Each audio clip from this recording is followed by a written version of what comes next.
ngi dugg Nioro du Rip nii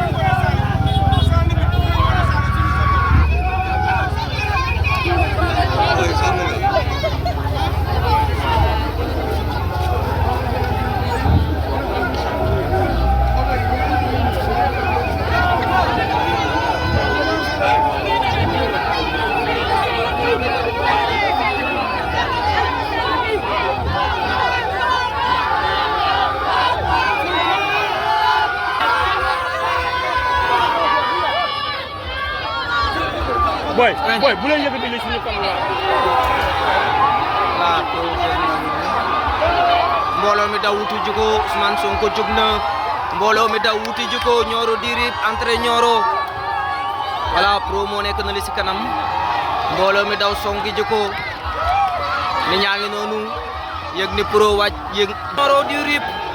Ousmane est là Ousmane est là Ousmane est là ñoo ngi Nioro du Rip à 7 heures l'arrivée de PM caravane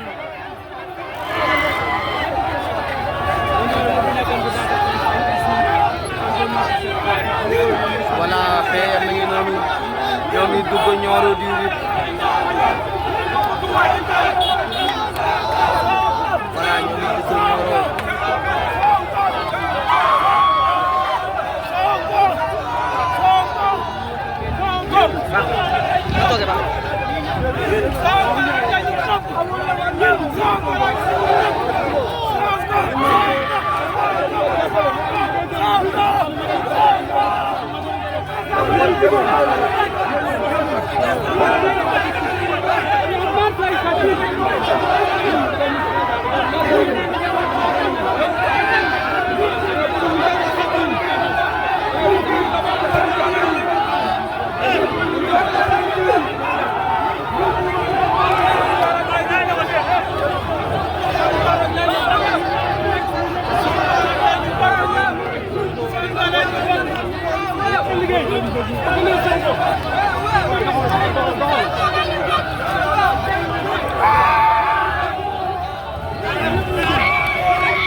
à 7 heures xale yi xaar Ousmane buntu Nioro ànd ak moom fas yéene ko dugal ci biir dëkk bi Ousmane est là ak xale yi Nioro du Rip oto baa ngi si ginnaaw gis ngeen heure bi jot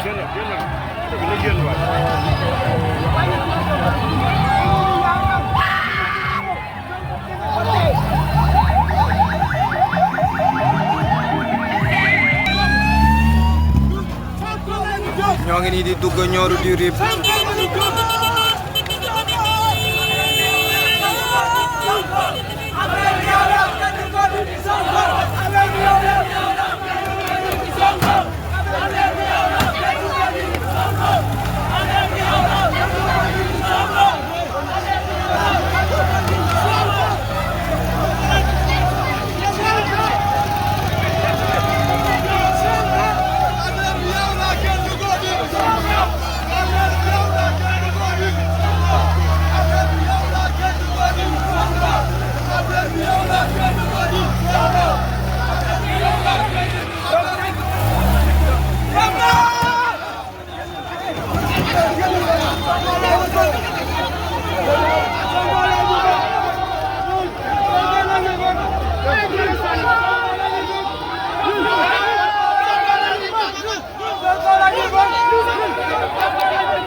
Sonko la ñu bëgg ñun Sonko la ñu bëgg ñun Sonko la ñu bëgg ñun Sonko la ñu bëgg ñun Sonko la ñu bëgg ñun Sonko la ñu bëgg nga dégg na ni ñuy way Sonko la ñu bëgg ñun Sonko la ñu bëgg ñun Sonko la ñu bëgg ñun Sonko la ñu bëgg ñun Sonko la ñu bëgg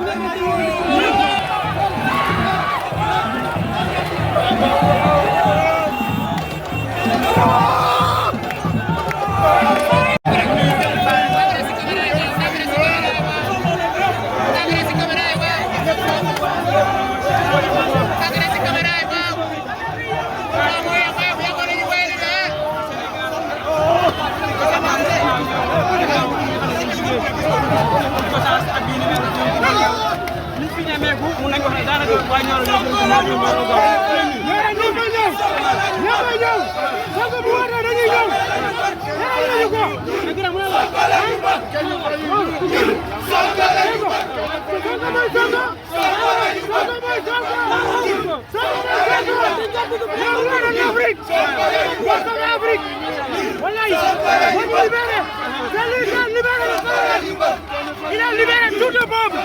Maintenant, quand il va à Ousmane Sonko, amuñu fayam. Man de sant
Il a libéré tout le peuple.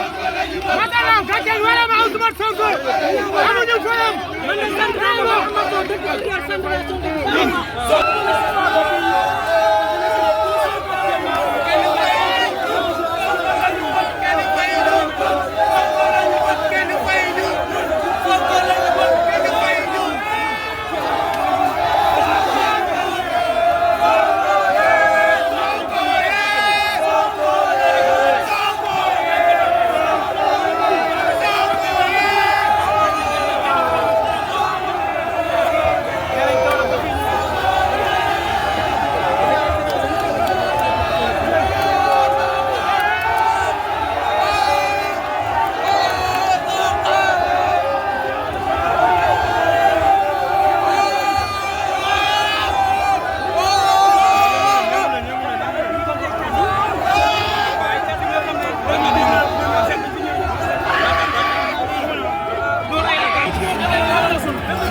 loolu la Sénégalais yi xam nañ ne daal di ngeen ko xam ne bu sa bàyyi